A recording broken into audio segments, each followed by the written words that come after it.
অভাব সবারই থাকে। কারো টাকার অভাব, কারো শিক্ষার অভাব, কারো আবার মনুষ্যত্বের অভাব, আর কারো ভালোবাসার অভাব। কিছু মানুষ আছে জোনাকি পোকার মতো হয়, কারো একটু ভালো দেখলেই এদের পিছনে পিছনে জ্বলে ওঠে।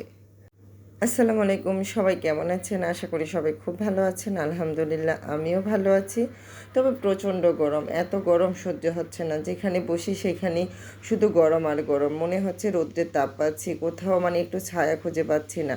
অবশেষে ঘুরতে ঘুরতে একটু ছায়া খুঁজে পেলাম, সেখানে বসে মা মেয়ে একটু মজা করে খেয়ে নিলাম। ঝাল ঝাল খাবার খেতে না সব সময় একটু ভালো লাগে, তবে গরমের মধ্যে ঝাল খাবারটা না খাওয়াই ভালো। যাই হোক, মা মেয়ে খেয়ে দিয়ে তারপরে এই যে রান্না করতে আবার চলে আসলাম, মানে রান্নাগুলি না করেই তারপরে গিয়েছিলাম। তো যাই হোক, আজকে এই যে কাতলা মাছ দিয়ে রান্না করব, টমেটো আলু দিয়ে ঝাল ঝাল করে ঝোল ঝোল।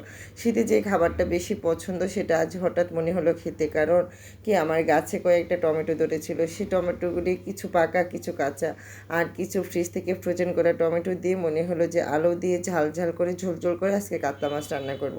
তো যেই কথা সেই কাজ, এই যে রান্না করতেছি, তো রান্নাটা দেখতে অনেক লোভনীয় হয়েছে, খেতেও কিন্তু অনেক মজা হয়েছে। তো যাই হোক, কষিয়ে সুন্দর করে তারপরে ঝোল অ্যাড করে দিলাম, কারণ আমি একটু ঝোল ঝোল রাখবো, তার জন্য ঝোলের পরিমাণটা একটু বেশিই দিলাম। আর তরকারিটা কিন্তু আমি প্রথমেই বলেছি ঝাল ঝাল ঝোল ঝোল করে রান্না করব, তার জন্য মাছগুলি ভালো করে হলুদ লবণ মরিচ দিয়ে মেখে তারপরে ভেজে নিয়েছিলাম। তারপরে এই তো ঝোলের মধ্যে মাছগুলি দিয়ে দিলাম, দিয়ে ঢাকনা দিয়ে ডেকে কিছুক্ষণ রান্না করার পর কাঁচামরিচ দিয়ে ঢাকনা দিয়ে এখন ডেকে তরকারিটা কিছুক্ষণ রান্না করে নিব। আর এদিকে হচ্ছে কিছু চিকেন নিয়েছি, ভালো করে দিয়ে ছোট ছোট করে পিস করে নিয়েছি। এখানে আদা রসুন পেস্ট, হলুদের গুঁড়ো মরিচের গুঁড়ো লবণ দিয়ে ভালো করে মেখে কিছুক্ষণ রেখে দেব। আর এদিকে এই যে তরকারি রান্নাটা না অনেক অনেক সুন্দর গ্রান আসছে। এখন ধনিয়া পাতা দিয়ে দিব, মনে হবে যে শীতের একটা মানে ফিল আসতেছে। যদিও প্রচণ্ড গরম, কিন্তু শীতের তরকারিটার মধ্যে যখন ধনিয়া পাতা দিই তখন সুন্দর একটা গ্রান আসে, ওই রকমই একটা গ্রান আমি পাচ্ছি। তো যাই হোক, তরকারি রান্নাটা শেষ, অনেক অনেক লোভনীয় হয়েছে, কালারটা দেখি বোঝা যাচ্ছে। তো আসলে রান্না করতে ভালো লাগে, কিন্তু আসলে খেতে গেলে না এই গরমের মধ্যে কিছুই ভালো লাগে না। যখন প্রচণ্ড গরম পড়ে তখন আমার কিছুই ভালো লাগে না খেতে। তো যাই হোক, এদিকে আমি এই যে বিকেলের জন্য নুডলস রান্না করে নিচ্ছি। ওই যে চিকেনগুলি রেখেছিলাম মেখে, সেখান থেকে কিছু চিকেন নিয়ে ভালো করে ভেজে একটা ডিম ভেঙে দিয়ে তারপরে এই যে নুডলসটা রান্না করে নিচ্ছি।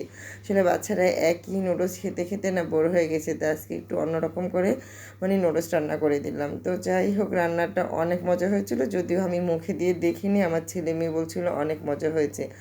আর এদিকে এই যে 1 মাসের উপরে হবে আমার ছেলে মেয়ে, একটু দুধও খাচ্ছে না, তারা সারাক্ষণই দই দই দই, মানে 2 দিনের দুধ জমিয়ে একদিন দই করে দেয়। আজকে একদিনের দুধ দিয়েই দই করেছিলাম, দুধটা পাতলা ছিল, তারপরেও দইটা আলহামদুলিল্লাহ অনেক মজা ছিল।